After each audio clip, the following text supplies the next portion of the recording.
বিসমিল্লাহির রহমানির রহিম। আজ আপনাদের মাঝে আমি একটি সুন্দর অনুভূতি নিয়ে এসেছি শেয়ার করার জন্য।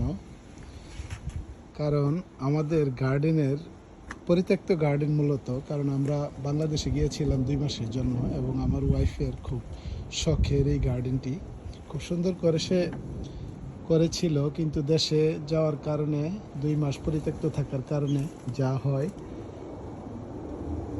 কিন্তু আজকে সে তার গার্ডেন থেকে এই উইন্টারেও একটি লাউ কেটে পাক করবে মাংস দিয়ে। সেই অনুভূতিটুকু শেয়ার করার জন্য আপনাদের মাঝে ভিডিওটি নিয়ে আসছি।